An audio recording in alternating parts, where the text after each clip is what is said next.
Okay. On 1 March, the new minimum wage bill is going to come into effect, increasing the minimum wage from 21 Rand 69 to 23 Rand 19 cents per hour. This is going to have a big impact in sectors such as warehousing, manufacturing, and retail. So today I'm going to be talking to General Sales Manager at PPO, Tennille Bell, and Willie Dupree, the MD of PPO, about what the impact will be on business and how it can be offset. Welcome, Tennille and Willie. So I just want to start off by asking you, what are some of the impacts we would be expecting to see on these industries like warehousing and manufacturing? Verushka, I think in terms of impact, a lot of these businesses are going to take some strain. A lot of these businesses aren't able to translate these additional costs into their selling price, or they lose their competitiveness. So ultimately, now these businesses have to really think about how can we do things better, and how can we do things smarter. Right. Um, I suppose to the layman, the idea of 1 Rand 50 extra per hour, it just doesn't seem like that big an amount. But what are the actual financial implications for business? Well, ultimately, it's driving national inflation. In an ideal world, productivity should flow in line with inflation. It's this expectation that if you pay a good wage, you should receive desirable outputs. Unfortunately, this is often not the case. So businesses who are unable to increase productivity, who are now sitting with this additional bill, they're going to find themselves in a spot where it starts to chew away at their profitability. Wow. So in your opinion then, what would be the best way for business to respond to this and make sure that they are actually increasing their productivity? In my opinion, the best way to cut costs is, in fact, not spending less, um, but it's increasing efficiencies. So a 1% decrease in wastage is equivalent to a 1% increase in profitability. So ultimately, this can all be done through a compliant BPO or business process outsourcing provider whose focus is on driving efficiencies. So it's now all about increasing efficiency without increasing headcount and cost. Awesome. I mean, I think a lot of people already in the manufacturing warehousing industry will be familiar with business program outsourcing. But can you explain a little bit for us about what exactly is this concept? How does it work? How can you integrate it into your business? Absolutely. So, I mean, business process outsourcing is designed at its core to enhance efficiencies, to increase productivity, and to really sort of provide goal-driven results. Businesses outsource their non-core labor-intensive processes with the aim of doing one or more of the following things, and that's to mitigate risk. It's to translate fixed costs into variable costs, and ultimately to improve efficiencies. This is all done through process improvements and process re-engineering. Now, the fantastic thing about business process outsourcing is that it really, really allows our clients' management teams to focus on what their core functions are. So ultimately, that's going to increase business growth, it's going to increase revenue, and it's really going to enhance competitive advantage. Okay. So you're suggesting also that in a business, you don't necessarily need to outsource all your operations, but if there was just one part of the operation that you wanted to outsource, is that a possibility? Would you be able to do that? Absolutely. I think the great thing about BPO is that it can be large scale or small scale. So, for example, we can go into a business and outsource the full production plant, or we can go to a business and they simply want to outsource the dispatching process. Now, the methodology is very similar in the sense of it really all starts with a detailed client needs analysis in order to really understand the client's requirements, as well as their pain areas.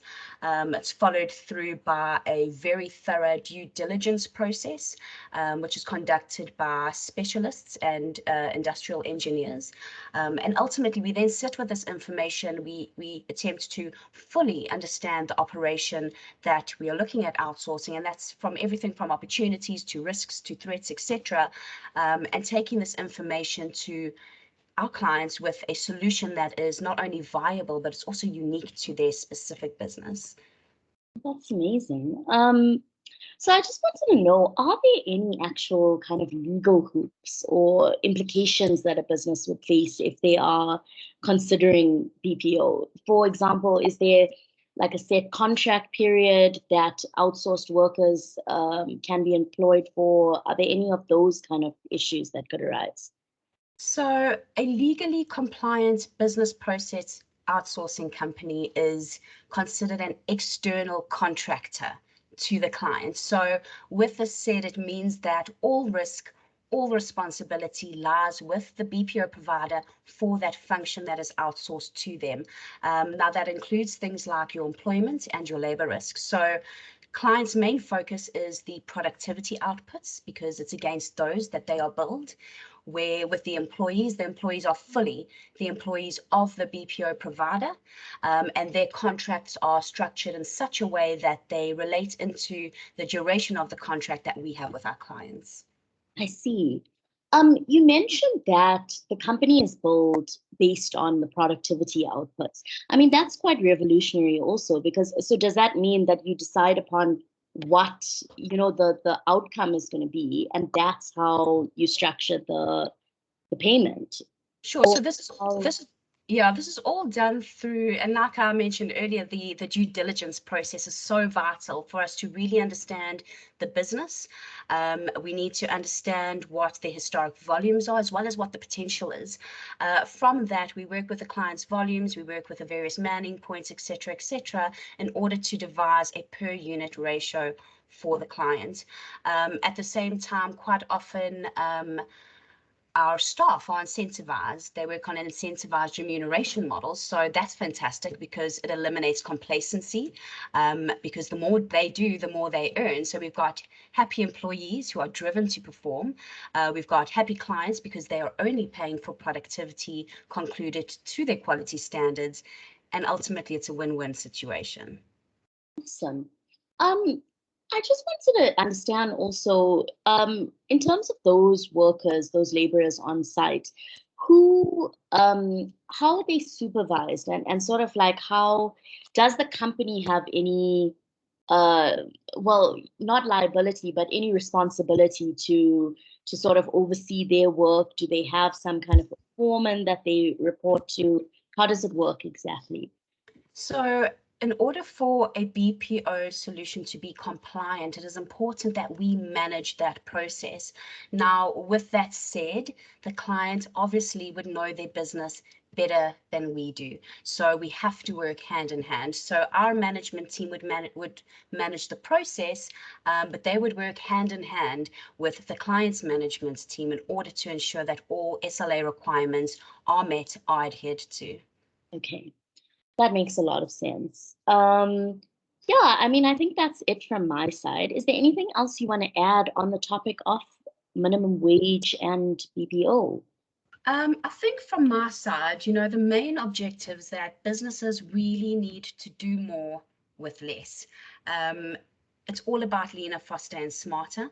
So my opinion is that businesses need to focus on their core functions, and they should be outsourcing their non-core functions to specialists. Okay. Billy, is there anything from your side that you'd like to add?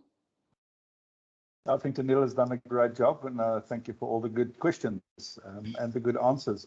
Yeah, and I think just in closing, it is what value we can add to the businesses.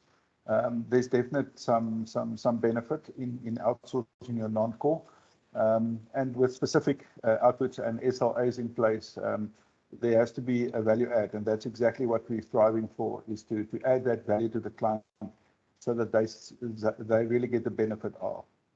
Right. Thank you so much. That's really shed a lot of light on this concept of BPO. I think it's really interesting and definitely, I mean, working smarter, not necessarily more costly. Yeah. Yeah, I think this has been great. Thank you so much to you both. Wonderful. Thank you for having us. Thank you, Varishka. Tennille.